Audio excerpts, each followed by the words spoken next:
Hey, how's it going guys? It's Nate here. And a quick look in Skyrim's files reveals that she's home to well over 1,000 non-playable characters.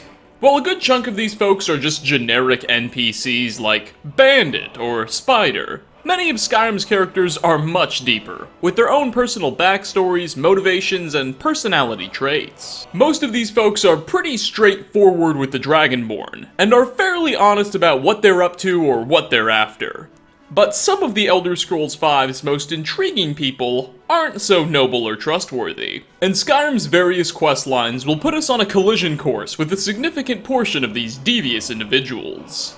Though sometimes, these tellers of lies can be very fascinating. So today we're going to be taking a look at 5 more interesting liars in the Elder Scrolls V Skyrim. Starting off, our first deviant can be found within Ravenscar Hollow, a small Hagraven-occupied cave in Hoffingar, northwest of Solitude. Aside from the plethora of angry bird people inhabiting this cavern that the Dovahkiin must hack their way through, you'll also find a number of bandits, mostly dead ones that were no doubt captured and sacrificed by the resident witches. However, just a single one of these bandits will still be alive.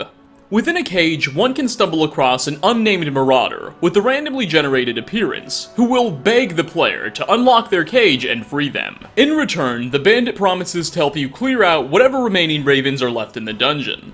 Hey you, let me out. I can help. Please, help me get out of this cage. I don't know why those things locked me up and I don't want to wait around to find out. One of those things has the key to this cage. If you get me out of here, I'll help you slaughter the rest of those crows. Should you agree and open the cage, the prisoner will initially follow through on their word, and you'll actually sort of gain him or her as a follower for a short period of time, as they help you fight off whatever's left of the foes within the cave. Just do be careful not to let your new friend perish. The bandit will be non-essential. Alas, even if they survive, your friendship is not meant to be. As once the final Hagraven has been killed, the person you just saved and fought alongside will turn on you, demanding the Dragonborn hand over all of your items, before changing their mind and straight up attempting to murder you to death. Now that we've got that out the way, I'll take everything you have, or your life. Actually, on second thought, I'll just kill you. Hey! We've been betrayed! Lucky us, we have a bit of a secret of our own. We're the Dovahkiin, so this man's treachery probably won't go as he's expecting. Next on our list, we have a bit of a 2-for-1. Off the shores of Lake Illinalta and Falkreath, a particularly interesting couple can be found living at the Half Moon Mill. Hurt and Hearn are the 2 Nord lumberjacks who call this small stead their home. And chances are, if you have the Dawnguard DLC installed, you can very quickly detect what this husband and wife are lying about. Look, I never said everyone on this list was especially good at lying, okay? They're not perfectly normal people, they're both secretly vampires. Aside from the fangs and yellow eyes, both characters also have an array of eerie dialogue that, given the context, is very spooky and ominous to listen to. Please, make yourself at home. Lone travelers can find these woods a little treacherous. We've been looking for someone to join us in a hunt. Furthermore, on their property is a small shack, and inside it, bloodied human bones can be found, suggesting that not only are these 2 lumberjacks absolutely, definitely 100% vampires, but they're preying on innocent travelers too. We know of some vampires, like Sibyl Stentor for instance, who have a tendency to try and only feast off of people that are already on death row, or subjected to a cruel fate anyway. But Hurt and Hearn don't seem to have such considerations. They'll eat whatever. Now, fortunately, neither of these woodworkers will react aggressively towards the player unless provoked like any other NPC, despite the before-mentioned dialogue, so at least they tolerate us. If you find yourself in service to the Dark Brotherhood, one potential side contract you can choose to take up indeed sends you to kill Hearn. So it's probable that these 2's blood-sucking shenanigans made them some big enemies. No matter, next time you find yourself wandering the woods of Falkreath on a dark night and are approached by a stranger, make sure you check their eyes before accepting any invitations. Coming at number 3, Chiefy Mars is the sickly leader of Largashbur, an orcish stronghold in the Rift. His tribe seems to be going through some problems at the time you first arrive, before the stronghold's gates. Evidently, while Mars was once a mighty and strong chief, his condition has deteriorated lately, and the tribe suspects that because their leader has become so weak, their patron Daedric god Malakath has cursed them, causing their fortress to routinely be subjected to sieges by giants. Some of the tribesmen have developed a plan. They'll have the player collect ingredients for a ritual to summon Malakath and ask him to lift the spell, which you do. When summoned, the god agrees to consider lifting the curse, but first wants Mars to start being strong again, and demands the orcish leader, I use that word loosely, clear out some giants that are desecrating one of his shrines to prove it. And thus, you and the orcish chief will head out to slay some beasts. Throughout the remainder of the quest, our green-skinned friend constantly complains and acts cowardly, incessantly moaning about how frustrated he is, and blaming the Dragonborn for all of his problems. When the two of you do finally arrive before the shrine to take on the giants, Mars straight up doesn't want to fight them, and instead offers to pay you some gold to take care of the creatures for him. He wants you to do all of his work, the coward. If that's not miserable enough of him, here's the kicker. When you have finally finished doing his job, the orc then states that he can't let you leave and tell everyone that it was actually you who did the heavy lifting, and then turns hostile. Excellent work. You have a true fighting spirit. Did that better than I could have. Of course, I can't let you leave here alive. Wouldn't want anyone finding out. Never should have come here.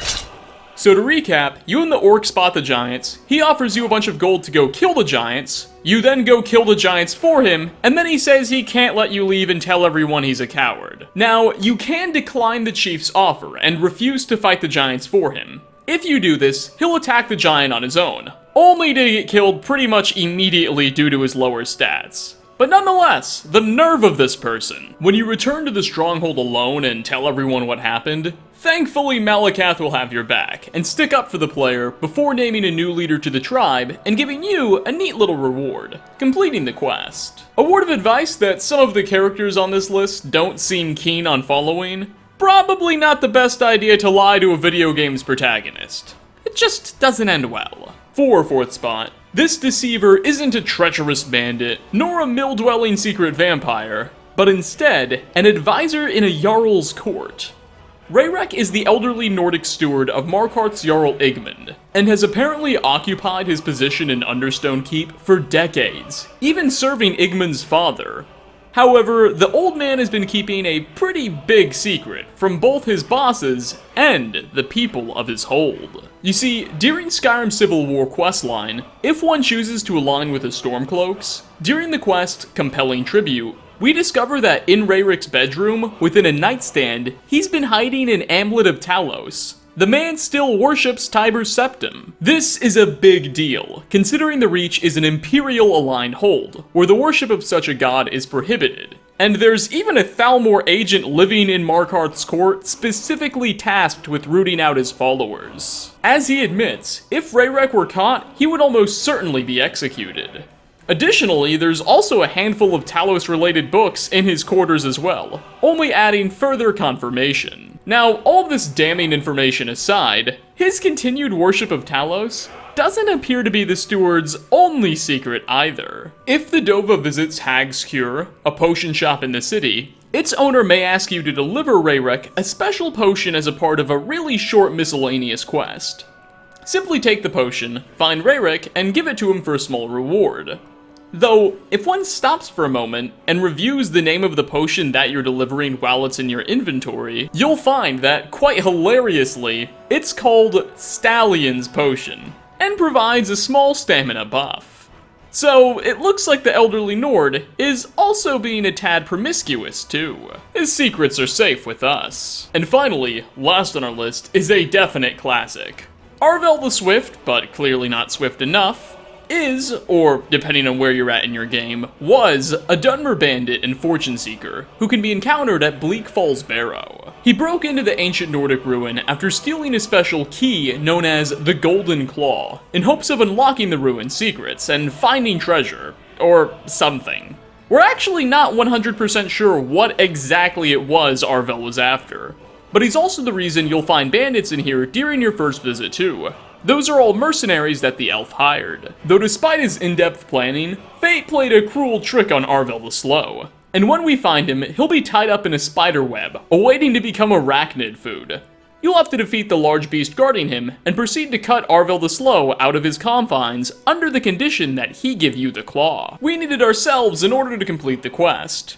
Arvel, not being in much of a position to negotiate, will agree, and promise to give you the item as soon as you let him go. Of course, as anyone who has more than a few hours in Skyrim can tell you, Arvel will not stay true to his word. And immediately after being let go, rather than give you the item like he promised, he'll simply take it and run, basically calling you a sucker while laughing. At this point, the obvious thing to do is just murder him to death and take the item off his corpse. But I find it to be a lot more fun just to let him run a little ways on his own. Eventually, he'll be humorously killed by some Draugr or some traps. And if somehow he survives both of those, he'll just turn hostile and attack you. And thus, just like that, Arvel the Swift, or Arvel the Slow, will likely end up Arvel the Dead. And with that, we're going to wrap up 5 more interesting liars in The Elder Scrolls V Skyrim. Thanks for watching, everyone. Which of the colorful characters on this list did you find to be the most fascinating, intriguing, or just most hilarious?